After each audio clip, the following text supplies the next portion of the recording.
할렐루야. 말씀과 기도로 하루의 문을 시작하는 우리 12월 28일 새벽 예배 자리에 함께 하신 믿음의 식구들 주님의 이름으로 축복합니다. 오늘은 시편 우리 70편 말씀 함께 낭송하시면서 새벽 예배 시작합니다. 시편 70편입니다. 하나님이여 나를 건지소서, 여호와여 속히 나를 도우소서. 나의 영혼을 찾는 자들이 수치와 무한을 당하게 하시며 나의 상함을 기뻐하는 자들이 뒤로 물러가 수모를 당하게 하소서. 주를 찾는 모든 자들이 주로 말미암아 기뻐하고 즐거워하게 하시며 주의 구원을 사랑하는 자들이 항상 말하기를 하나님은 위대하시다 하게 하소서. 나는 가난하고 궁핍하오니 하나님이여 속히 내게 임하소서.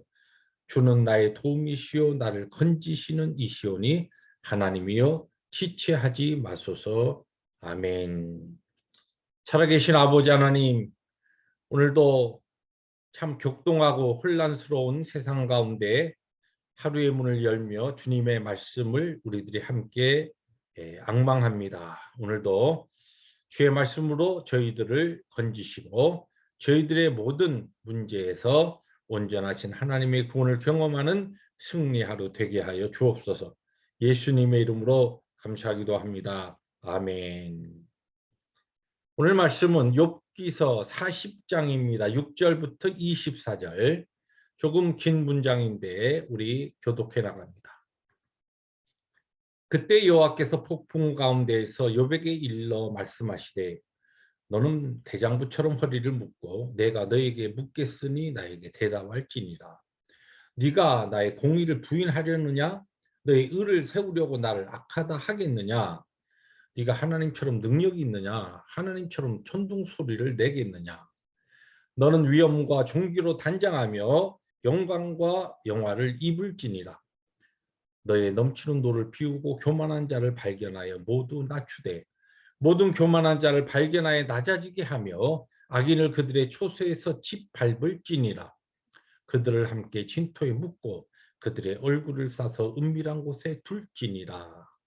그리하면 너의 오른손이 널 구원할 수 있다고 내가 인정하리라. 이제 소같이 풀을 먹는 베헤못을 볼지어다.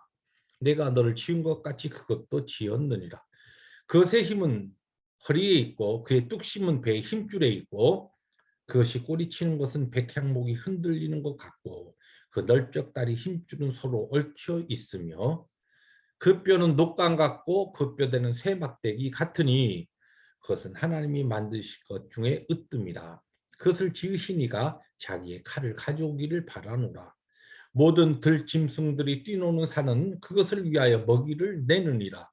그것이 연잎 아래에나 갈대 그늘에서나 늪 속에 엎드리니 연잎 그늘이 덮으며 시내 버들이 그를 감싸는도다. 강물이 소용돌이 칠지라도 그것이 놀라지 않고 요단강 물이 쏟아져 그 입으로 들어가도 태연하니 24절 함께 봅니다. 그것이 눈을 뜨고 있을 때 누가 능히 잡을 수 있겠으며 갈고리로 그것의 코를 꿰 수 있겠느냐. 아멘. 네. 욥기서 38장에서 마침내 하나님께서 나타나셔서 욥에게 이제 욥이 그렇게 간절히 바라던 고난 가운데 까다로운 고난 가운데 그 뜻을 찾는 그의 그 탄식과 기도에 응답하시는데 그 응답하시는 방법이 욥이 생각했던 것과 다른 오히려 욥에게 여러 가지 질문을 던지면서 하나님께서 그에게 답을 주십니다. 근데 그 답은 사실은 욥이 자기의 의를 주장하고 자기의 의에 집착하다 보니까 하나님의 공의로우심을 부정하는 자리까지 나갔던 이러한 문제에 대해서 하나님께서 이제 교정시키시면서 깨닫게 하시면서 어떠한 환경에서도 어떠한 상황에서도 하나님은 공의로우시다 하는 것을 이 38장부터 이제 41장까지 이 내용을 쭉 하나님께서 전개해 나가고 계십니다. 그 중에 오늘 본문은 이제 두 부분으로 나누어지는데 이제 6절부터 14절 그리고 15절부터 24절 이렇게 두 부분으로 나눠집니다. 첫 번째 부분에서 이제 하나님께서 욥에게 하시는 말씀이 그래? 그렇다고 한다면 자 네가 할 수 있는 일이 무엇이냐? 그렇게 도전하시죠. 욥이 계속 그의 공의로우심을 그의 자신의 그 의로움을 강조하면서 하나님의 공의로우심에 대해서 도전하였을 때, 그렇다고 한다면 네가 그렇게 이야기한 것처럼 네가 하면 이 모든 것을 공의롭게 처리할 수 있겠느냐? 모든 것을 네가 생각하는 것처럼 그렇게 교만한 모든 자들을 네가 정리할 수 있냐? 너 그렇게 못하지 않아. 자, 네가 이해하고 깨달을 수 없는 그 이상의 부분에 나는 여전히 존재하고 나는 섭리하고 있다는 것을 하나님께서 강조하시는 것이죠. 우리가 흔히 우리에게 일어나는 어떤 일들, 비합리적이라고 생각하는 문제를 우리들이 만날 때 그런 이야기를 합니다. 하나님이 전능하시고 전지하시고 선하시고 한다면 왜 이런 일이 나에게, 우리에게, 우리 주위에 일어나야 하느냐? 하나님이 전능하시다고 한다면 이것을 잘 모르시거나, 아니면 아신다고 한다면 하나님이 전능하시지 않거나, 전능하시고 아시는데 이런 문제가 일어난다고 한다면 하나님이 의롭지 않기 때문에 이런 일이 일어나고 있다. 이런 논리를 많이 펴니다. 그러나 하나님께서는 우리 자신을 보라는 것이죠. 너희들이 그렇게 퀘션하는데 그러면 너의 그 합리적인 너의 생각, 그 지각에 따라서 너는 그런 것을 네가 할 수 있느냐? 너는 아예 그런 것에 못하지 않아. 그렇다고 한다면 너의 이해와 너의 합리적인 그 지각, 그것으로 규정하지 못하는 그 부분에 있어서 여전히 나는 공의로움으로 일하고 있다. 그래서 궁극적으로 모든 것을 통하여 선을 이루는 것이 나의 섭리의 손길이다라고 하는 것을 강조하고 계신 겁니다.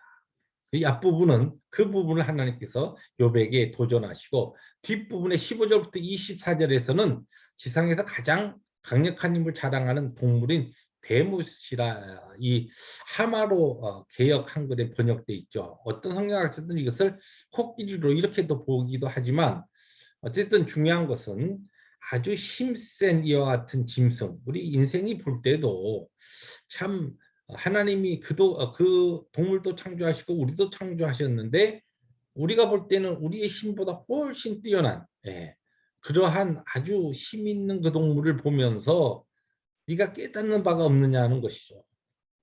고대인들과 달리 현대를 살아가고 있는 우리들은 자연계와 동물과 아니면 우주에 대해서 훨씬 더 많은 것을 알고 있습니다. 그럼에도 불구하고 우리가 지금 깨닫고 아는 우주와 또한 하나님의 자연계는 아주 극히 일부분뿐입니다. 자, 그렇다고 한다면 그런 하나님의 광대하심 앞에서 우리는 겸손해질 수밖에 없고, 겸손하게 우리 자신이 그렇게 하나님 앞에 엎드릴 때에 비로소 하나님의 거룩한 섭리를 인정하고 순종할 수 있게 된다는 것입니다. 오늘 말씀은 욥기 전체의 중요한 내용과 다시 연결이 됩니다. 말씀을 정리해 보면 그렇습니다.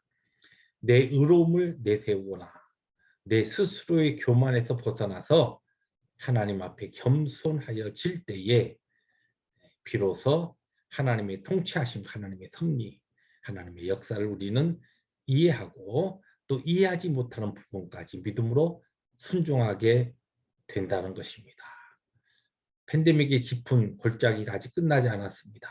이런 상황 가운데 이 상황이 어떻게 전개되든지 간에 하나님은 여전히 선하시고 전능하시고 전지하시며 그분은 공의로우신 분이다 라고 하는 것을 우리가 고백하며, 오늘도 공의로우신 하나님의 통치 가운데 우리의 자신을 믿음으로 내어 맡기고 하나님의 인도하심에 순종하는 복된 하루 되시기를 주님의 이름으로 축복합니다. 기도하십니다. 주님, 오늘도 우리들이 이해할 수 없고 깨닫지 못하는 일들이 우리의 삶에 많이 일어납니다. 그러한 일을 만날 때마다 하나님에 대해서 의심하고 도전하는 것이 아니라 여전히 공의로우시고 선하신 하나님 앞에 우리의 자신을 믿음으로 내어 맡기고 하나님의 섭리의 손길에 순종하는 우리 모두가 되게 하여 주시옵소서. 예수님의 이름으로 감사하기도 합니다. 아멘. 우리가 우리 자신을 알게 되면 하나님의 섭리에 온전히 순종할 수 있게 됩니다. 그런 하루가 되시기를 주님의 이름으로 축복합니다. 할렐루야.